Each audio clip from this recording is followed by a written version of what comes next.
Sabemos que estamos reunidos en Cristo, que no congregamos específicamente en edificios, sino que congregamos en Cristo. Y la reunión la produjo Él. Nosotros fuimos reunidos en el Hijo.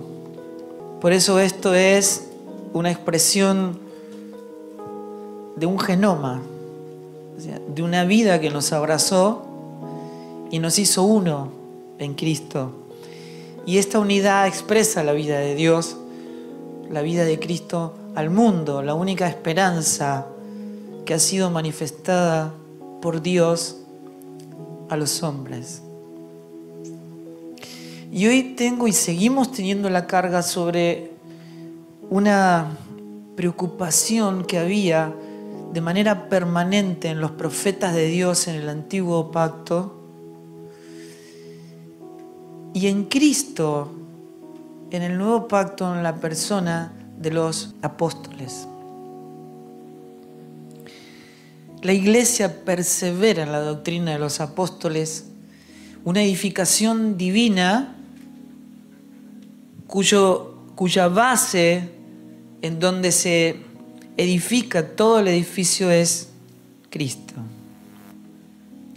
Y la preocupación que había en los apóstoles era esta. Miren, lean conmigo. Versículo 10. Dice: los profetas que profetizaron de la gracia destinada a nosotros. A ustedes, dice Pedro, a nosotros. Esta gracia, este regalo que Dios proveyó, es su propio Hijo. Y en Él, todas las cosas, entre ellas, nuestra salvación. Y dice, inquirieron y diligentemente indagaron acerca de esta salvación.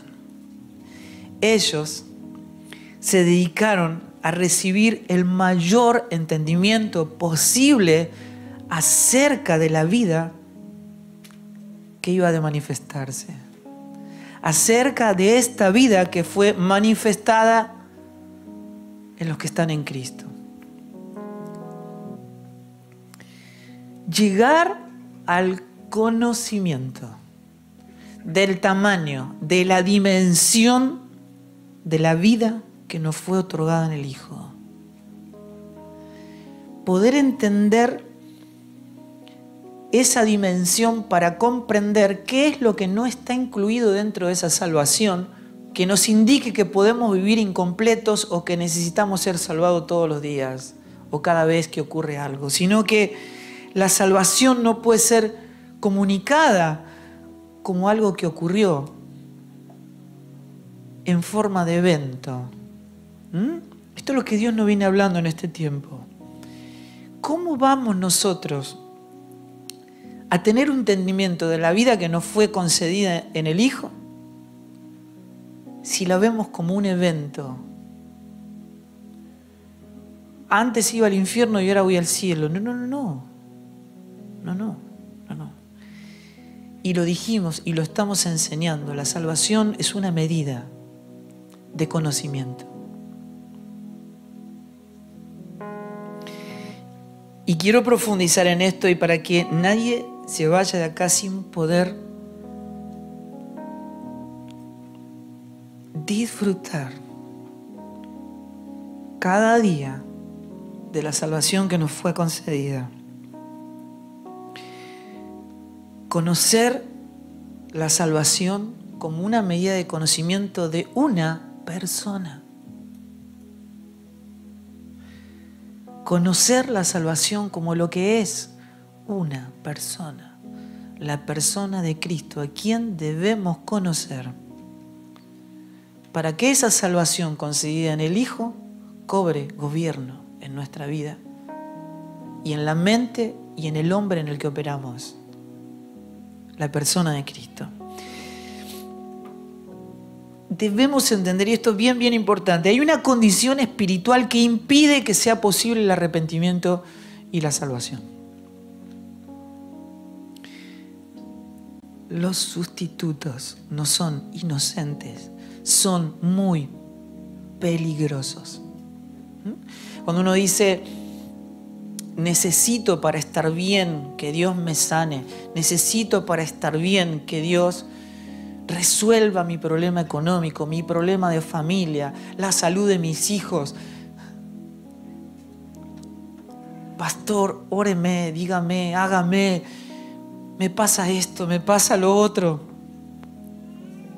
Cuando no entendimos que los apóstoles no hablaban de los problemas temporales, terrenales, porque todo estaba resuelto en lo eterno. Había una solución, una respuesta que Dios había dado en la eternidad de Dios, antes de que todo fuera creado. Pero si yo sigo necesitando sustitutos, o sea, algo más, además de Cristo, me voy a dar cuenta que aparecen muchas cosas en nuestra vida a la manera de una salvación sustituta, pero que lleva a la destrucción, que trae a nuestra vida la sustancia propia de la muerte, porque todo lo que no es Cristo es muerte. Son cisternas rotas que no retienen el agua. Son cisternas que prometen lo que nunca van a poder ofrecer. Este es el mal, dice el Señor. Me dejaron a mí fuente de agua viva. Y están buscando placer en aquello que jamás va a poder dar nada. Por eso la palabra de Dios nos advierte permanentemente y de manera urgente, para que no nos sintamos seguros y estemos deambulando entre una y otra experiencia religiosa que no producen fruto. Pareciera que tuvieran forma de salvación, pero solo están buscando sustitutos, cisternas rotas que no retienen el agua. Entonces la pregunta es, ¿por qué Dios advierte de manera tan profunda que huyamos de toda solución que no sea la que Dios proveyó en su propio Hijo? Y nos pide que corramos hacia suelo firme, que permitamos que todo lo que Dios produce y construye como edificación divina solamente está construido sobre la roca que es Cristo. C.S. Lewis decía esto, miren, decía, la seducción del placer natural, mientras dura, parece ocupar toda la pantalla de nuestra mente. En esos momentos pareciera que ese placer lo promete todo. Parece que fuera lo único que importa, para inmediatamente después descubrir el engaño. Así funcionamos, así funciona nuestra especie, así funciona el hombre natural.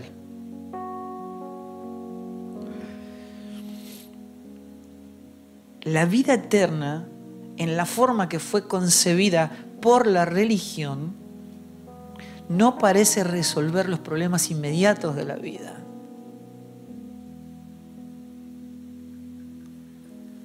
Por eso el hombre no entiende de que debe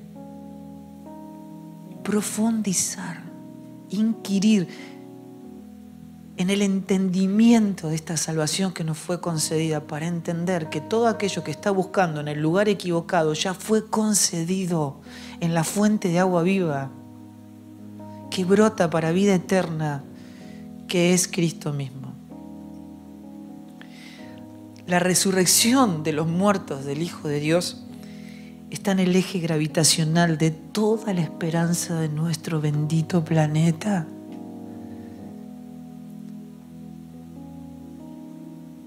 Todo gira alrededor de Él. Es la única respuesta real, sublime y perfectamente eficaz que Dios proveyó. Y el Padre pone a Cristo en el centro de todo su propósito eterno. Todo lo pone en Él. Y dice, a partir de ahora, mi Hijo es el todo. No busquen nada fuera de Él.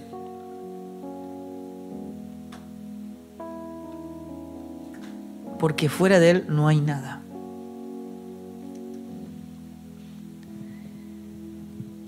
¿Necesitas ser sano? No busques la sanidad. Busca a Cristo, pues la sanidad está en Él.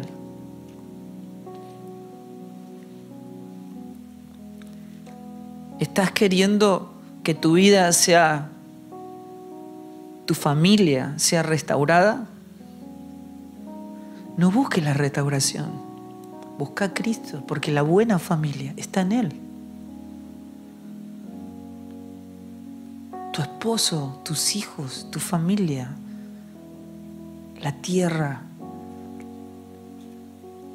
la prosperidad que se manifiesta en la forma en que prospera tu alma, todo está en Cristo.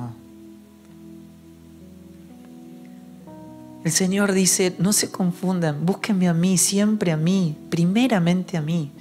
Todo lo que Dios hace, lo puso en su Hijo y dijo, escuchen, Él es la imagen del Dios invisible. ¿Y saben para qué Él es el todo en todos? Para que Él en todo tenga la preeminencia, el primer lugar en todo, en nuestras decisiones. Todo lo que necesitamos está en Él. Y Él es la fuente de atracción que Dios proveyó para todo aquel que sabe y entiende que el ser humano necesita desesperadamente un Salvador. Así que esta forma en que los apóstoles no hablaban de los problemas terrenales porque sabían que estaba resuelto en lo eterno, en la vida que nos había sido concedida, que es de carácter eterno y abundante. En la biografía de Luis, él dice esto, dice, buscaba el placer y al final lo encontraba. Lo encontraba. Pero enseguida descubría que el placer, ese u otros, o cualquiera sea, en realidad no era lo que yo buscaba. Y al principio pensé que me estaba equivocando, que no era específicamente ese placer lo que me iba a dar lo que yo estaba buscando. Pero la frustración tampoco consistía en que el placer que estaba buscando era muy pobre o no tenía un carácter de placer elevado. El problema era el poco valor de la conclusión.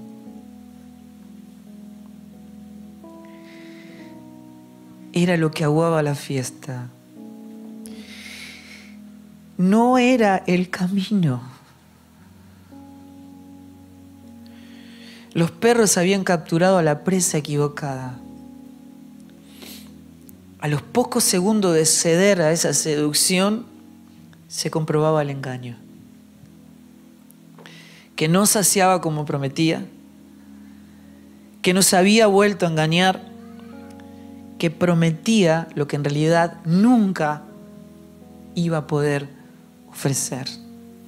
Son cisternas rotas. No es el camino. Hay un solo camino a la vida. Jesús dijo, yo soy el camino, yo soy la vida. Recuerdo, yo cada vez que leo esto, me acuerdo lo que me ocurrió a mis 19 años. Cuando me llega a mí el libro del diario íntimo de David Brainerd. David Brainerd, a la edad de mi hijo, se fue a la selva a evangelizar a los Pieles Rojas, solo. Con inviernos de hielo, de nieve. Pasaba la noche arrodillado en el hielo para no dormirse por la angustia que le producía a las almas perdidas.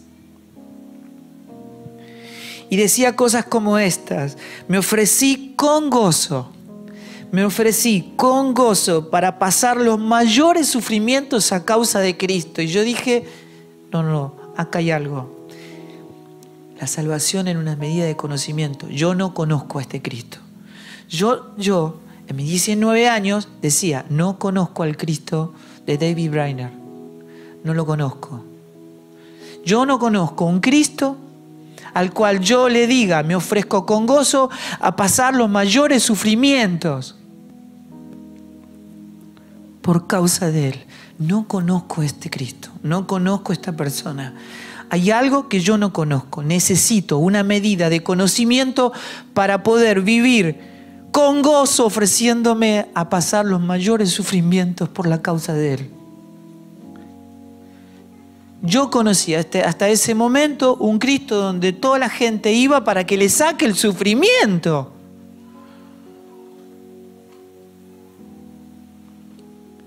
Para que Dios le dé prosperidad, comodidad. Y yo digo, yo no conozco a este Cristo. Y él decía, aun cuando fuese ser desterrado de la tierra de los paganos, siendo así que Dios pudiese añadir estas almas cada día para esta eterna salvación. Y yo dije, ¿cómo hago para conocerlo? ¿A qué se refiere la palabra de Dios cuando dice, el que tiene al Hijo tiene la vida? Yo creía que tenía al Hijo, pero no conocía a este Cristo. Y no sabía que la salvación era una medida de conocimiento de la persona que es la salvación. Ni siquiera tenía una concepción real de qué había sido salvado. No es lo mismo que me salven de un resfrío que de la muerte. No entendía que el Evangelio operaba en un cementerio. No era gente que estaba por morir, era gente muerta.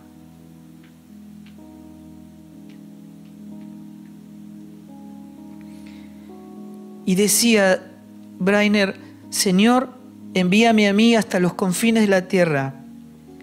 Aléjame de todo lo que se llama comodidad en este mundo. Y envíame aunque me cueste la vida. Luego decía, adiós amigos y comodidades terrenales, aún las más anheladas de todos, si el Señor así lo quiere. Pasaré hasta los últimos momentos de mi vida en cavernas y cuevas de la tierra, si eso sirve para su gloria y el progreso de su reino en este mundo. Yo digo, este hombre cree otro evangelio. Pero si hubiera un gozo que me permite a mí abrazar las tribulaciones de esta manera, yo quiero conocer a ese Jesús.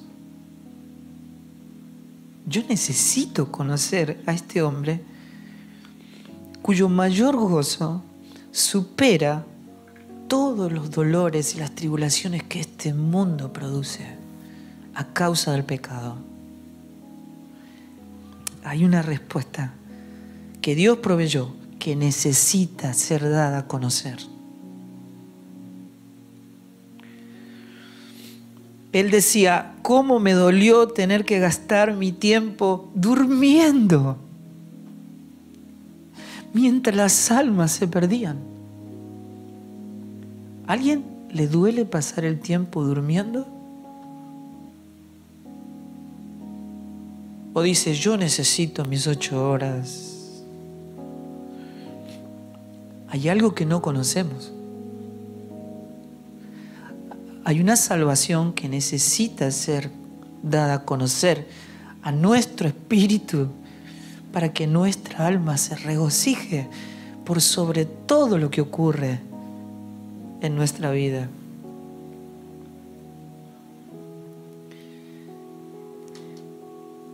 Dice, anhelaba ser una llama de fuego que estuviese ardiendo constantemente en la edificación divina de su reino hasta el último aliento de mi vida.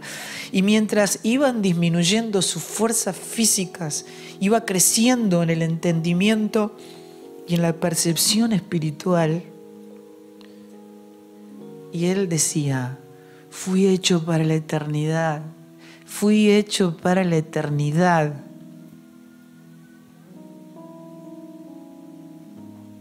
No me pueden gobernar los problemas temporales y terrenales, rastreros de este mundo. Fui hecho para la eternidad.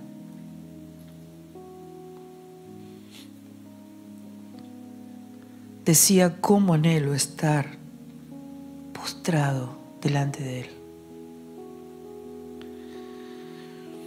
Que el Redentor pueda ver el fruto de la aflicción de su alma y quedar satisfecho. Señor, ven. El motivo de la exultación de gozo de David Brainerd, como de todos esos hijos de Dios que formaron una cadena de eslabones, que a lo largo de la historia no debe romperse. El motivo de exultación de gozo en todas las naciones de aquellos que le han visto es que han recibido una revelación de su grandeza. Por eso dice la palabra a través del salmista, dice, Jehová reina, regocíjese la tierra. Alégrense las naciones, todos los pueblos te alaben. Alégrense y gócense las naciones y canten con júbilo.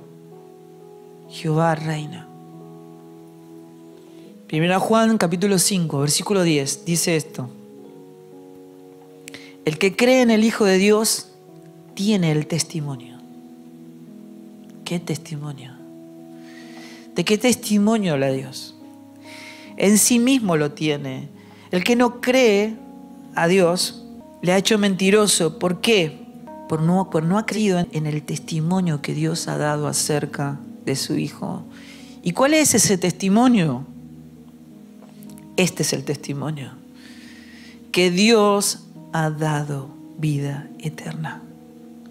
Y esa vida está en su Hijo. Y el que tiene al Hijo, tiene la vida. Si se puede decir, la manera pedagógica de entender esta verdad eterna es que el que no tiene al Hijo, no tiene la vida. Y el que tiene al Hijo, tiene la vida. Está bien, o sea que no hay manera que Dios pueda darte vida. Lo que Él te dio fue a su Hijo. Y la vida está en su Hijo. Y el que tiene al Hijo, tiene la vida. Y dice esto, verso 13. Estas son las cosas que he escrito. Les pido que observen el verbo. El tiempo de los verbos. A vosotros que creéis. ¿Está bien? Tiempo presente. en el nombre del Hijo de Dios. ¿Para qué? Para que sepas que tenés vida eterna. ¿Quién? Los que creen. Yo les escribo esto a los que creen, para que sepan que tienen vida eterna, para que creáis. ¿Cómo? Ahora está en tiempo futuro. En el nombre del Hijo de Dios. Pero o creo o voy a creer, para que te conviertas en lo que ya sos. Para que entiendas que hoy que estás creyendo, debes creer, para que crezca la medida de entendimiento de esta salvación que nos fue concedida en su Hijo. Mayor medida de su Hijo en nosotros, de su expresión en nosotros, mayor disfrute de su salvación. Mayor alcance. He tenido muchas experiencias a través del ministerio de Kiosco, de estar cerca de muchos hermanos que murieron, que partieron con el Señor. Y me conmociona, y sigue siendo una experiencia que me conmociona cada vez que tengo la oportunidad de estar al lado de alguien en el momento de partir.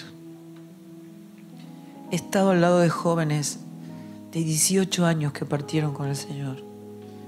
Y hay dos cosas que me motivan a querer estar en esos momentos, aunque en general la gente escapa a esas situaciones. A algunos les da cierto temor, pero para mí es importante tratar de evitar que el enemigo logre ensombrecer a los santos al momento de partir. Que ningún santo se desenfoque al momento de encontrarse con el Señor. Tienen que cruzar la puerta con gozo. Pablo decía, si me tengo que quedar con ustedes es genial, pero si tengo que partir con el Señor es muchísimo mejor.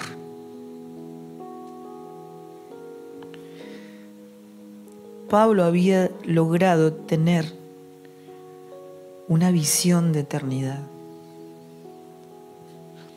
y entendía el regocijo que había en el partir de este mundo.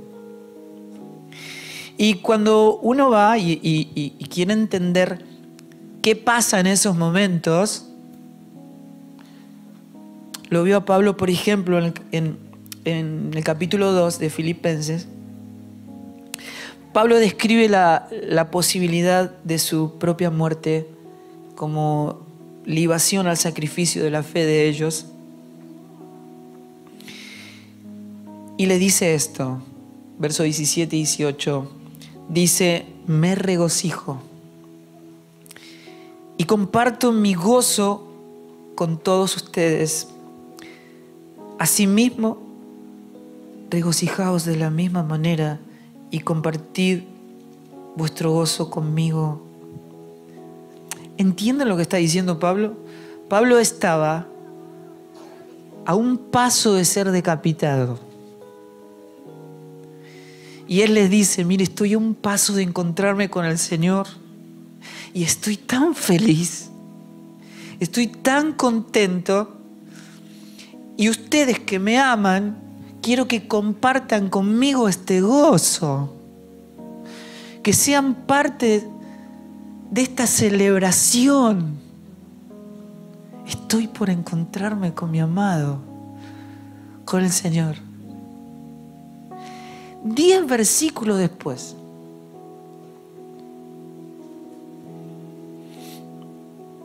Pablo elogia a Epafrodito, que estuvo al borde de la muerte a causa del Evangelio, pero no murió. Y entonces Pablo, ¿qué hace? Se alegra porque no murió. Verso 27 dice: en verdad estuvo enfermo y a punto de morir, pero Dios tuvo misericordia de él, y no solo de él, sino también de mí, para que yo no tuviera tristeza sobre tristeza. Entonces, hay 10 versículos de diferencia en las dos expresiones de Pablo. Entonces uno se pregunta, pero entonces cuando parte un hermano, ¿cuál es la respuesta? ¿Estar triste o es el regocijo? La respuesta bíblica exacta es ambas cosas. Es como entristecidos, mas siempre gozosos. Esa armonía maravillosa, divina, que produce el Espíritu de Dios en nuestras almas,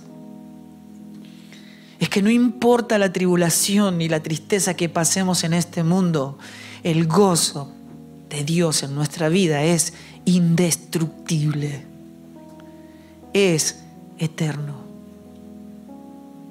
Hay gozo en la tristeza.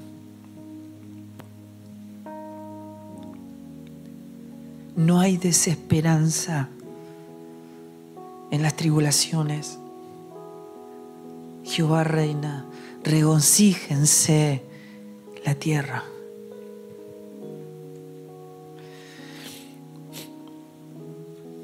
Estas cosas os he escrito para que sepan que tienen vida eterna.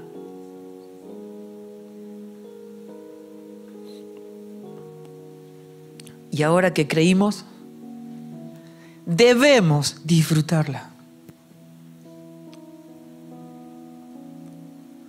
Para eso fuimos creados, para disfrutar, deleitarnos y expresar su vida, su gloria, su salvación, su eternidad. Y oro cada día, digo: Señor, no quites tu mano de mí hasta permitirme conocer el Cristo de David Brainerd, la inmensidad del valor de la vida eterna que me concediste en tu Hijo. 1 Pedro capítulo 1, versículo 3 dice esto: bendito el Dios y Padre de nuestro Señor Jesucristo, que según su grande misericordia, escuchen, nos hizo renacer a una esperanza viva. ¿Por qué? Por la resurrección. Escuchen,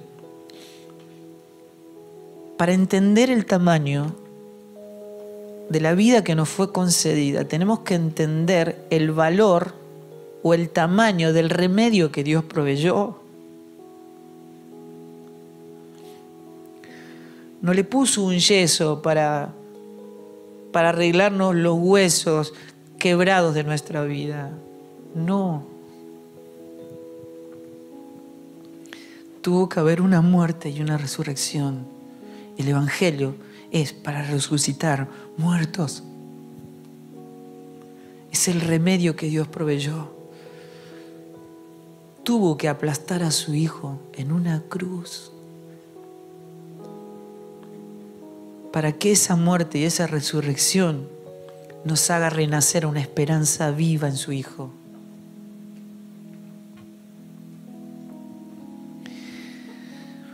¿Para qué? Para una herencia incorruptible. Escuchen, el amor de Dios que opera en nosotros no se corrompe. Si el fruto de Cristo es puesto de manifiesto, si la salvación que nos fue concedida es dada a conocer, ese amor no se corrompe. No es egoísta, no se irrita, no guarda rencor, no busca lo suyo, todo lo espera, todo lo soporta, nunca deja de ser, no se corrompe.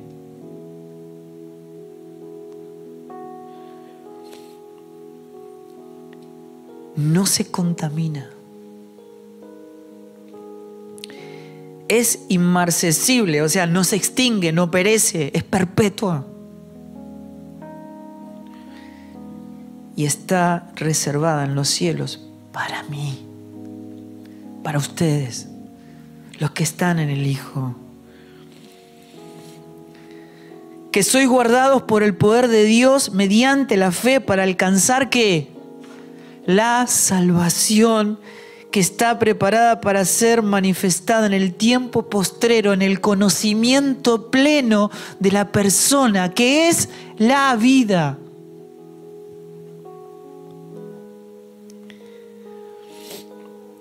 En el cual vosotros os alegráis, aunque ahora por un poco de tiempo, si es necesario, tengáis que ser afligido en diversas pruebas.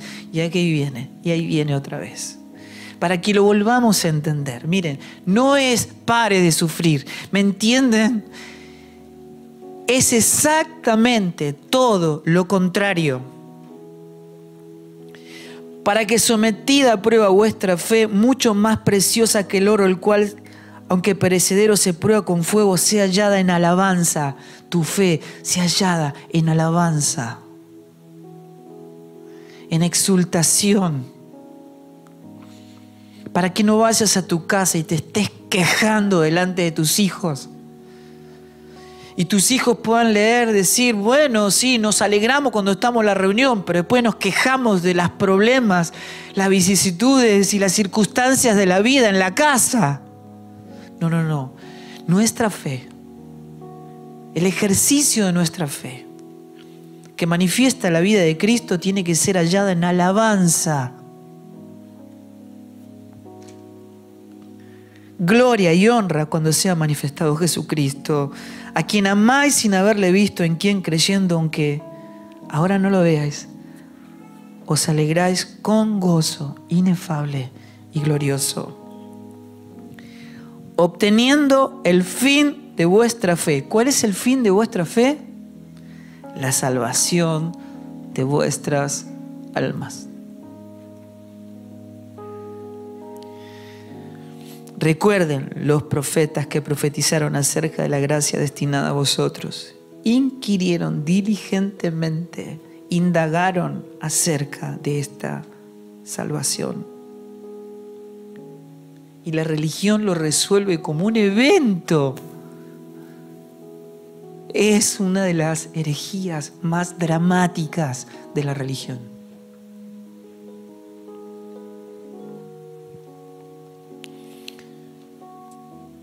¿Saben qué vamos a estar haciendo nosotros dentro de 20.000 millones de años?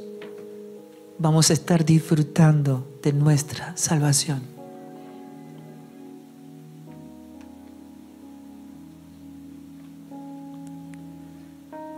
¿Y saben por qué Dios dice esto? Para que los problemas temporales de este mundo no te roben el gozo de la salvación. La vida del hombre es como la niebla del campo. Es fugaz. ¿Cómo pudo alcanzar la vida eterna? Según Juan, el testimonio de Dios es este: que Dios nos ha dado vida eterna. Y esta vida está en su Hijo. ¿Cómo es la manera de alcanzar la vida? Es tener al Hijo. Y el que tiene al Hijo tiene la vida. Ahora, la palabra tener tiene distintos matices. Y quiero que ustedes entiendan esto. Tener algo hace que ese algo proyecte su sustancia sobre nuestra vida. Bueno, si tengo dinero, puedo comprar acerca de algo que implique ese valor. Si tengo una enfermedad, bueno, esa enfermedad va a proyectar sobre mi vida los síntomas propios de esa enfermedad. Si tengo un abogado, el abogado me va a defender. Ese algo proyecta los efectos de su vida, de su sustancia sobre mi vida. Si tengo al Hijo, proyecta sus efectos, su sustancia sobre mi vida. Si tengo al Hijo, tengo la vida. ¿Y cuál es el efecto de Cristo en nosotros? Todo lo que Él es y lo que Él hace me incluye a mí. Eso dice la gran noticia del Evangelio, el misterio que estuvo oculto desde tiempos eternos, Cristo en nosotros. Todo lo que Él es, todo lo que Él hace, me incluye a mí. Me hizo parte de su persona. Todo lo que Él promete hacer, lo que está en el futuro, en el cronos del hombre, como el espíritu de la profecía, Cristo en nosotros, lo hace en mí. Esto es lo que significa tener al Hijo, tener la vida eterna. Juan lo dice, vida. Lo resume en vida. Cristo es la vida, es el camino, es la verdad.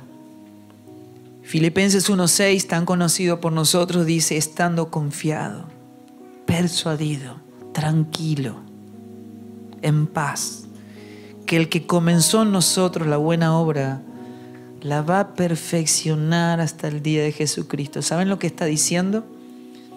Que está medias alegrías. Como entristecidos, mas siempre gozosos que estamos viviendo hoy, en el conocimiento pleno de la persona de Cristo, el día de Jesucristo va a ser una alegría completa. El gozo va a ser completo. Juan 10:10 dice, yo he venido para que tengan vida y la tengan en abundancia. Quiero ir cerrando. Romanos 8, verso 34 dice, ¿quién es el que te va a condenar si Cristo es el que murió? Más aún, el que también resucitó, el que además está a la diestra de Dios y el que también intercede por nosotros. ¿Quién nos va a separar de este amor? Del amor de Cristo. Empiecen a notar tribulación, angustia, persecución, hambre, desnudez, peligro de espada. Olvídense, como está escrito, por causa de ti somos muertos todo el tiempo. Somos contados como ovejas de matadero. Antes, en todas estas cosas, somos más que vencedores por medio de aquel que nos amó. Escuchen, no somos vencedores, no hemos ganado nada, no hay que conquistar nada, quédense tranquilos. Dios no es con nosotros, es por nosotros. Él es quien pelea las batallas. Y nosotros que estamos en el vencedor, somos más que vencedores, porque estamos en el que venció, en el que nos amó. No lo merecemos, seguimos en ignorancia, no tenemos nada, pero tenemos al Hijo y somos más que vencedores en aquel que venció. Aquel que tiene al Hijo tiene uno que pelea por nosotros y que ya venció y que puede llevarse toda la tribulación, angustia, desnudez, peligro y transformarlo de manera que de todas esas circunstancias no emerja un soldado herido, sino alguien que es más que vencedor. O sea, cuando vos salís de las circunstancias, no tiene que emerger un soldado herido. No puede pasar eso. Porque el resultado de Cristo en nosotros es que somos más que vencedores. Esa es nuestra naturaleza. Esa es la realidad dominante de todo lo que es Cristo en nosotros. Tenemos la vida de lo que un Dios omnipotente es capaz de dar. Que tiene el Hijo, tiene la vida. No te olvides, esto está escrito para que sepas que tienes vida eterna en el Hijo. Hay una película que yo vi en mi adolescencia, una película que fue premiada, que se llamaba Pasaje a la India, y que retrataba la situación de un pueblo colonizado. La India en ese tiempo estaba siendo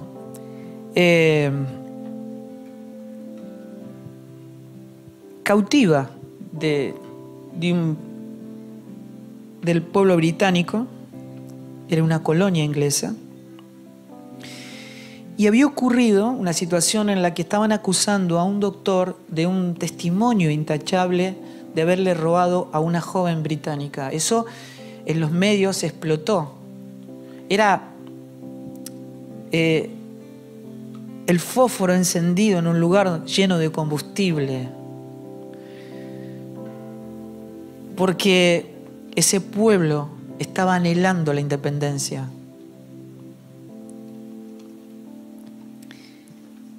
Y ocurría algo.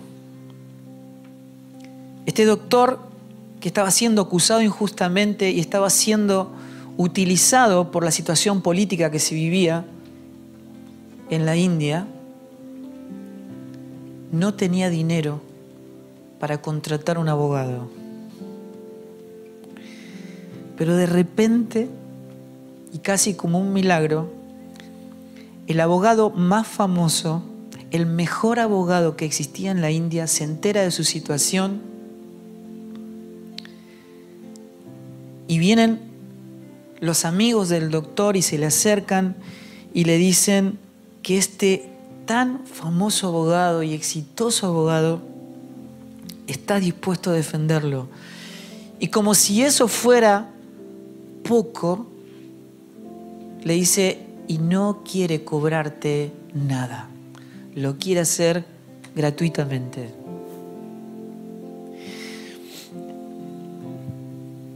Ahora el doctor tiene un abogado. Y el abogado va a proyectar todos sus efectos sobre la vida de él. Toda su reputación, toda su pericia, toda su elocuencia iba a operar, iba a ser usada para salvar a este doctor. ¿Cómo se arregló para obtener el mejor de todos los abogados de la India? Bueno, él nunca lo había conocido. No tenía dinero para contratarlo. Vivían en ciudades muy distantes. Sin embargo, ahora podía decirle a todos sus enemigos, tengo el mejor de todos los abogados. ¿De dónde surgió esta posibilidad? Bueno, empieza por la motivación del abogado.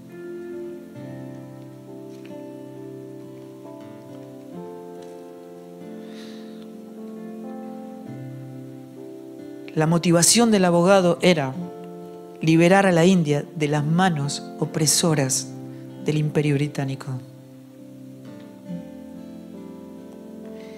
Y además, expresar la glorificación de su propia pericia como profesional. Así que, para demostrar que esta era en verdad su motivación, dijo, esto no está a la venta, lo hago gratuitamente. Y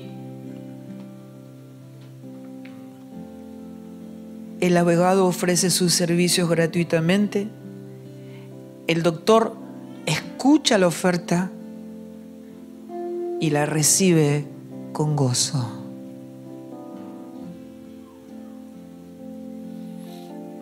El doctor confía en la pericia del abogado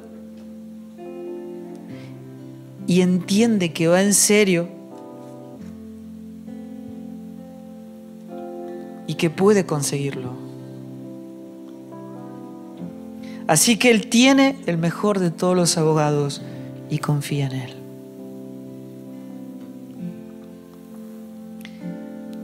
Los dos objetivos del Hijo de Dios, Cristo. La liberación de su pueblo del imperio de la muerte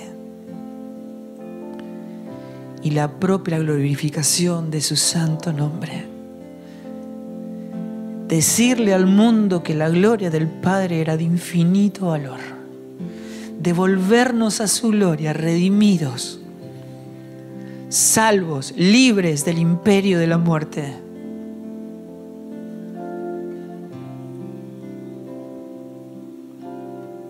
Es el origen de la salvación, es la fuente de agua viva.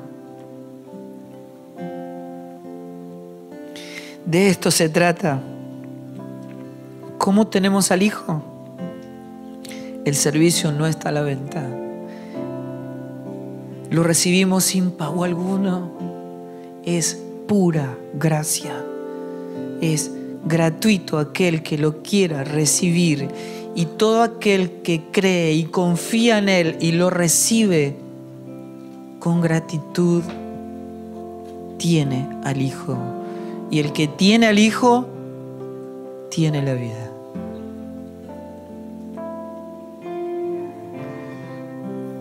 Amén.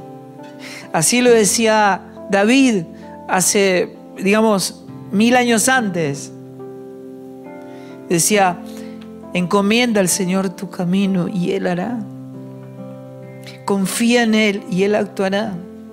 Hará resplandecer su justicia como la luz y tu derecho como el mediodía. Confía en Él y Él hará. Confía en Él. Cristo es nuestro abogado y Él hará.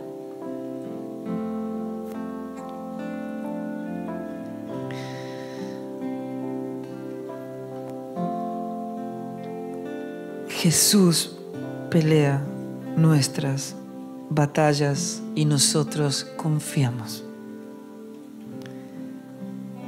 Descansamos en nuestro abogado, nuestro Salvador.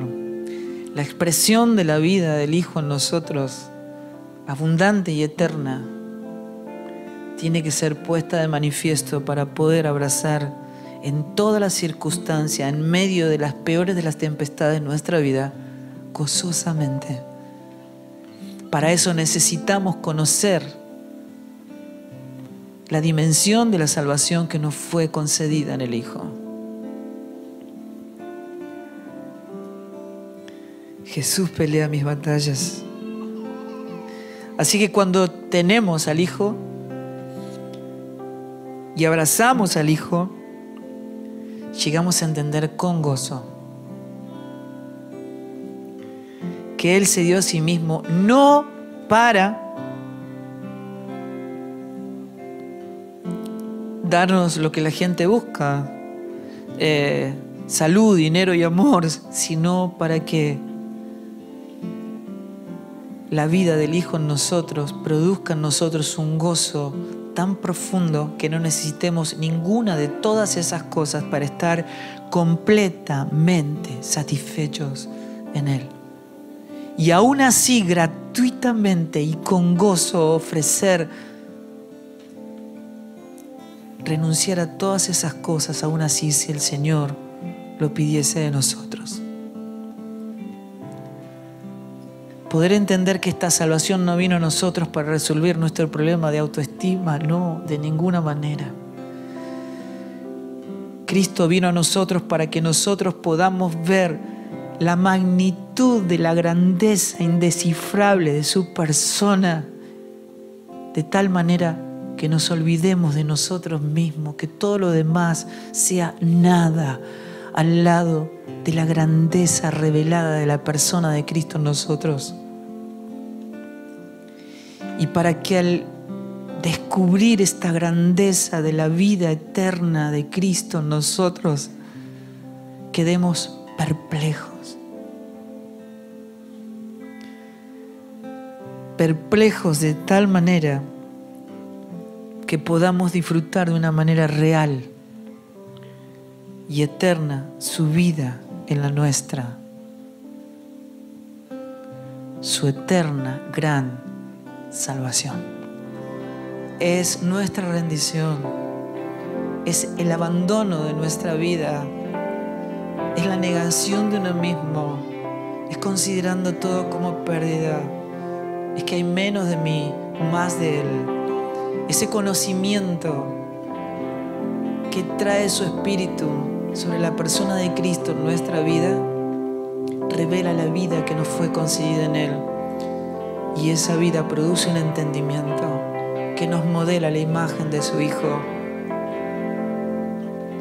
Hermanos, es rendición, no es pericia, no es esfuerzo, es entrega.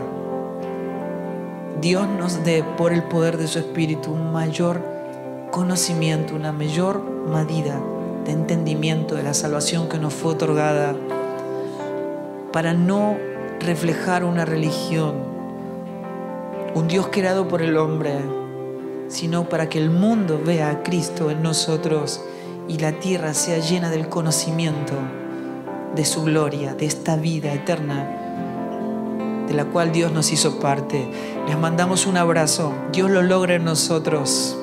Hasta el próximo encuentro.